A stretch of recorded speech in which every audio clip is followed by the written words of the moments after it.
cook with wood, you can cook with briquettes, you can Dutch oven in this thing, fry, deep fry, boil, anything you want to do. So we want to introduce you to it and show you some real simple things you can do in the backyard, on your tailgate, at the beach. And when you open the volcano, it sounds like thunder. And that's it. It is set up. Okay, what we're going to do is what we like to do is we use an old biscuit cutter and cut a hole in this bread, and that's where your egg's going to go. And we save the hole because that's a little pusher for later. We like them. Kids love them. They're fun and easy enough to do right in that hole. Yummy. And we'll just let her cook. Want your seasoning? Could do a little dash of seasoning on there. Lightly. Oh, We're just going to let that kind of cook a little bit. And as soon as it's set up enough to flip, we'll flip it. What do you think, babe? Oh, I didn't have breakfast yet. Looks pretty good to me. Good timing then. You betcha. This is just a real simple breakfast you can do outside with the kids. I'm going to put shrimp and pineapple and linguiça sausage and cheese, cream cheese, as well as longhorn cheese. And worked it around to where it's real pliable. And then cut just the tiniest little tip off there. And you work it like a pastry bag. And you just put it down in there and you fill that chili about halfway full of that. And I've got a shrimp here. You stick him in there head first. Is there some oxymoron, jumbo shrimp? Does that make any sense at all? While it's cooking, it's going to shrink up. Now this is going to go on the volcano grill as well. We're going to use the gas burner, and we're going to show you this Kevlar tent that goes over the top of this to form an oven. That is an option with the. It's going to set right over the top of this, hold the heat, and it's going to create an oven inside this volcano grill. And we have used this probably on our other volcano that we pack with us all the time 8 or 10 times, and so cool. Have not ever burnt this thing yet. It's got a little off-colored, but what we have here is the famous tri-tip. It was made famous here in the Santa Maria Valley, and it's one of the primal cuts. There's 2 on each beef. What we're going to do today is show you a real easy, simple, kind of a southern style dish. We're going to trim this tri-tip for you. We're going to brown it in the Dutch oven.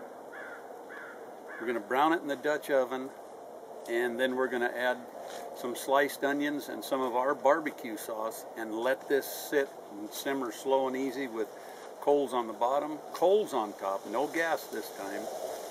And what we'll do is just let it simmer, and it'll come out and you'll make Texas sandwiches. It's almost like a brisket.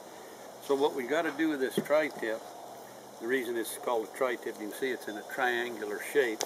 What we're going to do, there's a little bit of what we call blue skin right on top of this fat layer. And you just want to ever so slightly take that off, and your knife will follow right along with it. We want to leave this thing a little fatty because it'll keep this piece of meat real moist as it's cooking. And you can always trim the fat off on your plate if you don't want any of it on there, but we want to leave a little fat on there for flavor, number 1, and number 2, to keep this thing real moist. Take a look underneath, make sure it's trimmed nice and clean. The guys at the processing plants trim these things real close, other than that little piece of blue skin. So what we're going to do now is we'll season this with our own seasoning. A liberal shake. Sue's getting the Dutch oven in there. We're going to pull that screen off of there. Just a nice liberal shake. Here, I'm going to pull that screen off. Liberal shake. You better let me do that, babe, so you don't get in trouble. Perfect.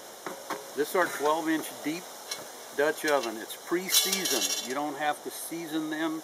They're ready to cook when they come out of the box. So what we want to do, we're going to put the fat side down, so we get in this hot Dutch oven, we'll get a little bit of the natural juices and fats in there to sear this meat on both sides, flat on my cutting board, and not run around the cutting board here, or worse, slip when you're cutting. And you can see that lace, it's stable, so when I'm cutting, this onion is not going to slip out from underneath me and take part of my finger off. Really help on the heat here, so it'll cut our cooking time down a little bit. So let me go get some coals, babe. Watch that lid, could be hot.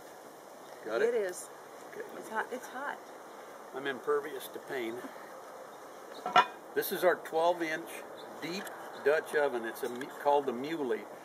You can see that the mule deer is embossed on this lid, and it says 12-inch Muley. And this is the deep one, so it's a universal Dutch oven. Bread, stews, casseroles, desserts, anything you want. And this is truly a good starter Dutch oven, and a lot of pros carry it too, so there's a good one to start with. I'm going to go get some coal. Okay, I've got my briquettes burning right off camera here, and we're going to put briquettes. We've got briquettes underneath. We're going to put these briquettes around the top. Remember, cast iron draws the heat to the center, so we're going to go to the outside edge with these briquettes. You can see they're gray throughout, so they're really going good. Rule of thumb, 2/3 of the heat on top, 1/3 on the bottom, just like we're cooking on the ground. For the grilling aspect of this, what we've got is we had some briquettes laying in there from our tri-tip event. What I did is I added oak bark here, so we're cooking with an oak wood fire now, and that's real indigenous to our part of the area. I've got some linguiça that I've cut in half, and we've got 2 ribeye steaks that have been trimmed right down to just the meat, and we're going to season those. And this is the grilling part of this volcano. Give her a nice liberal dust, and what sticks, right? Just what sticks. And these are going to go on, and you want to be able to hold your hand there for about the count of 6, and that's just about all you want. So the ribeyes are going to go on, and then we're going to put the linguiça on here. This is a little appetizer. Almost close there. We're going to turn these steaks. Now we got a little hot spot, so with our pigtail meat turner, I'm going to hook this screen, and I'll show you. We can just rotate this screen right around here, get off that hot spot. Look at these. Ooh. Those are going to be beautiful. And folks, here we have the barbecued ribeyes, our stuffed jalapenos, and our barbecued Portuguese linguiça. Here's our tri-tip with onions and our world famous buckshot barbecue sauce. Folks, thanks for spending the afternoon with us.